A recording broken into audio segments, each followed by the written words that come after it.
এখন হচ্ছে লাউ পাতায় কই মাছের রেসিপি বানানোর জন্য ব্যবস্থা চলছে।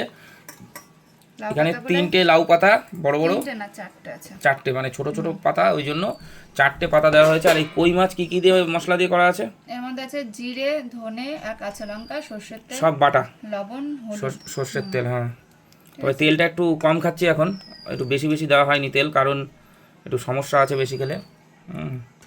তো হ্যাঁ, একটু মশলা দিয়ে দাও। ওহো, এটাকে ভাপানো হবে, ভাপানো, লাউ পাতায় ভাপানো। ভেটকি মাছেরও পাতুরি কিন্তু লাউ পাতায় জবরদস্ত লাগে। আর কই মাছ তো অবশ্যই এটা বাঙালদের খাবার। 3খানা মাছ দিলে একটার মধ্যে। আচ্ছা, কাঁচা লঙ্কা দেবো, দাঁড়াও। কাঁচা লঙ্কা, ওহো, এইটা দিয়ে, এই পাতাটা দিয়ে, সব থেকে বড়ো জিনিস, এই পাতাটা দিয়ে পুরো ভাত খাওয়া হয়ে যাবে। একদম গরম গরম ধোয়া ওঠা ভাত এই পাতা দিয়ে মাখিয়ে নিতে হবে, দিল খুশ হয়ে যাবে খেয়ে, দিল খুশ। এবার এটাকে এইভাবে মুড়ে সুতো দিয়ে সুন্দর করে প্যাকিং করা হবে। কিন্তু এটা বানাতে যে কত কঠিন।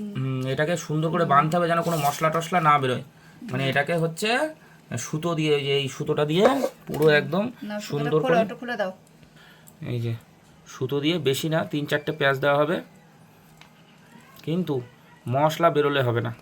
এই আগের দিন বানিয়েছিলাম, কি মশলা বেরিয়েছিল বলো তুমি? না, ওটা ভালো হয়েছিল, তাহলে সুপার।